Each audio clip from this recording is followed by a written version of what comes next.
Bom dia. Hoje eu quero meditar com você sobre um tema que tem me preocupado bastante. Ouvi uma entrevista outro dia onde afirmaram que a Bíblia Sagrada é a fonte de todas as heresias. Pensando nisso, comecei a meditar na Palavra de Deus e lembrei-me de um texto onde o apóstolo Paulo, escrevendo para o seu filho na fé Timóteo, o seu discípulo Timóteo, com relação aos falsos mestres e às falsas doutrinas. Paulo escreve a sua segunda carta ensinando Timóteo como vencer e como superar tanto os falsos mestres como também as falsas doutrinas. E na segunda carta a Timóteo, capítulo 2, versículo 15, ele fala o seguinte para Timóteo, preste bem atenção.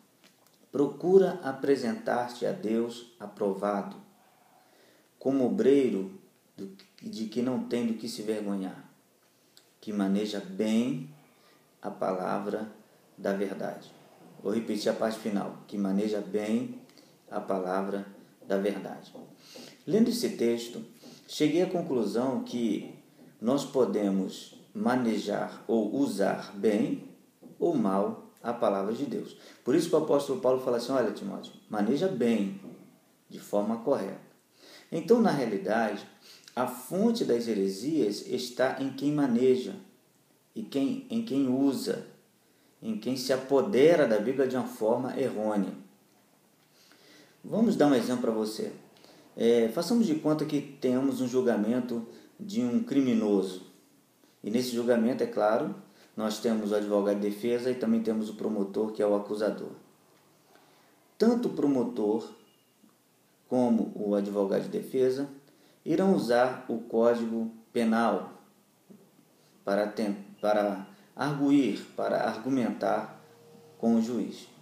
Preste bem atenção, usando o mesmo código, o advogado de defesa vai tentar absolver e usando o mesmo código, o promotor vai tentar condenar.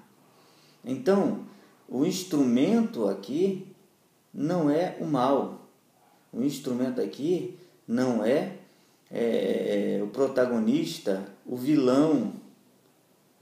Aqui, quem está manuseando é que deve tomar cuidado.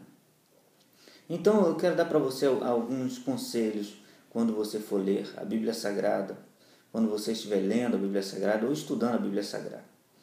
O primeiro conselho que eu dou a você é o seguinte, leia com atenção a palavra de Deus. Não leia a palavra de Deus como se fosse um passo a cumprir, um voto que você fez com Deus, ou quem sabe para chegar para a sua igreja e dizer quantas vezes já leu a Bíblia. Não, leia a Bíblia com atenção, com cuidado, devagar, pois ela é a palavra de Deus. Leia, medite. Se tiver dúvida, volte no capítulo anterior, veja o que aconteceu, onde você se perdeu. Leia a Bíblia com respeito e com temor. O segundo conselho é o seguinte, leia a Bíblia observando e também respeitando o contexto. Você, por favor, não pegue um versículo isolado e simplesmente faça desse versículo isolado uma verdade para você. Leia os versículos anteriores, leia os versículos posteriores. Procure saber em que contexto histórico isso aconteceu, em que contexto espiritual essa revelação foi dada, quem recebeu a revelação, por que ele falou assim, para que você não seja pego em uma armadilha do seu próprio coração, não a armadilha da Bíblia. E o terceiro e último conselho que eu dou a você é o seguinte, principalmente para você pregador, para você pastor, para você que ministra a palavra de Deus, preste bem atenção. Tire a mensagem da Bíblia, mas jamais procure colocar uma mensagem na Bíblia. Quando você for ler a palavra de Deus, estudar a palavra de Deus, vá com uma pessoa que precisa ouvir, que precisa aprender. E não já com conceito próprio, e não já com a mensagem no coração, procurando o versículo para simplesmente apoiar aquilo que você acredita. Por isso eu repito para você, tire a mensagem da Bíblia e jamais tente colocar uma mensagem na Bíblia. A Bíblia está completa. A Bíblia não foi feita para o que eu acho, para o que eu penso. A Bíblia foi feita para aquilo que Deus determinou. Que Deus te abençoe. Em nome de Jesus.